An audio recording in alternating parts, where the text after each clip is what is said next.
a late night. There was a third grade reading bill that does a lot of great stuff, but the reality is that it's not there yet. So they kept us all late and had us working on this bill instead of doing like they do in everything else and just letting us work together to find a solution. I thought you were going to say they're working on a roads deal or something. Well, if you've been following the roads debate, yes. we're a bit of an impasse right now, and in fact, there is allegations that some leaders stormed out of the conversation a couple days ago, and that's why we had to have a cooling off period. And I'll tell you, we were making good progress, but we are at an impasse, and the reason is because Republicans want to tie the funding for roads that we need to a rollback in the income tax. And here's why. In 2,959 words, that's a bad idea. I actually have a picture up on my Facebook page. So if you go to facebook.com/Jon Hoadley, you can see the problem. And here's what happens. Most of us are going to be paying between $20 and $40 to fix our roads. We hope it's enough money. But if you make a lot of money, right? If you're making more than $392,000, you're in the 1% of us. You actually get a $3,000 tax cut, and you get your roads fixed. How is that even close to fair? And so what we're saying is that and then here's the other problem. It's the reason we're even talking about increasing any taxes to fix roads is because there isn't enough money. So why would we go and then give a tax break when we already don't have enough money to pay for the things that people want us to pay for? It just doesn't make sense. So this is part of the impasse, right? It's a big part of the impasse.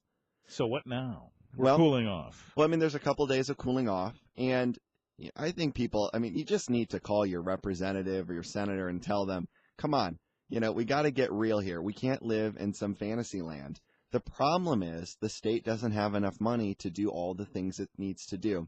And I'm not going to get into all the complicated details, but here's what you need to know. There's a thing called the Hoadley Amendment, and it caps the amount of money the state can collect, and it's based on our incomes. And we are at the lowest Hoadley limits than we have for 40 years. So we are well below what the limit is. We're well below what it's been, what we could be picking in to pay for the state's needs. And if you feel like, but I feel like my taxes have gone up, that's probably true. And that's actually why the Democrats rolled out the blueprint for Michigan families, because you are probably paying more in taxes, but the state is actually getting less, which means what's happening. Right. And the reality is that over the last 4 years, corporations have got a huge tax cut. And then we've been picking up the tab, and now they're asking us to do it again on roads, and this just isn't right. All right, hold on to that thought. We're back in a moment with more on WBCK.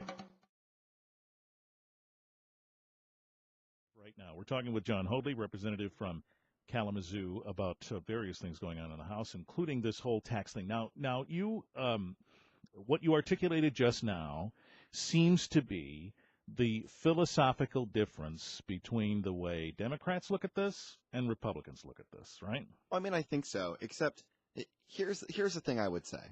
If Republicans really are for tax fairness and everybody in the conservative principle, which is everybody should pay what they use. The reality is that the pendulum has swung so far in the other direction over the last few years that we see seniors paying more, we see students paying more, and we see that, corporations keep paying less, and they're not making the jobs that they promised. There's a lot of smart ways that we could tie job growth to additional tax breaks, but that's not how it's set up.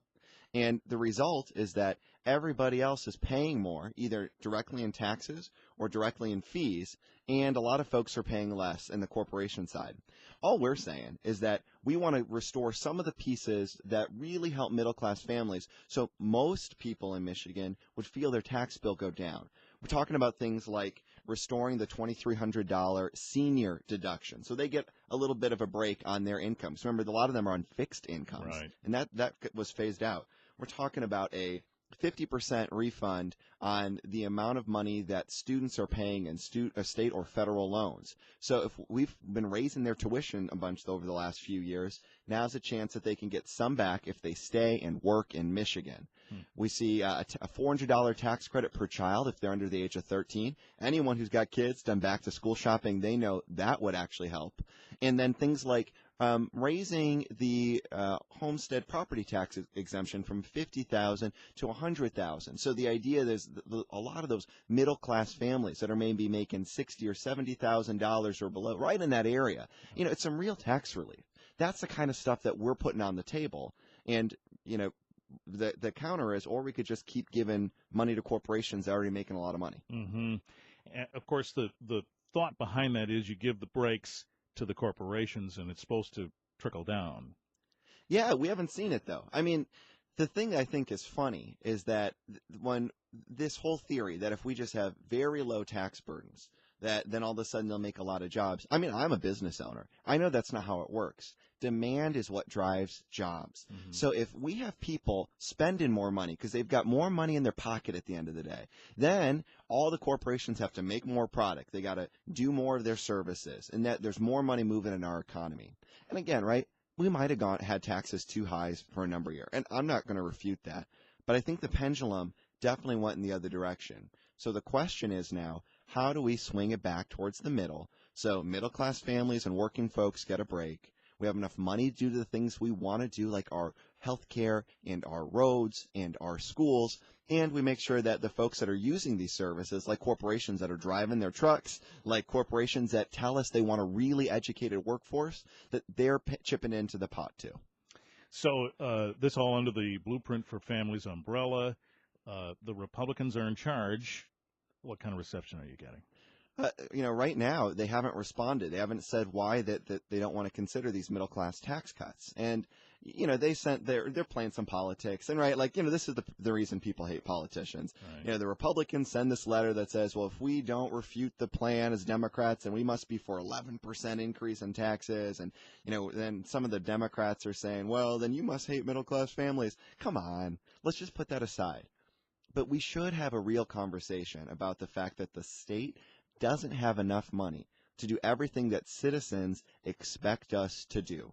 And we can't live in a fantasy land. Mm-hmm. So what I'm saying is I want to work with my friends across the aisle and see if there are things that we could tweak. Are there exemptions or tax credits that we should still be looking at to roll back because they're not doing the job?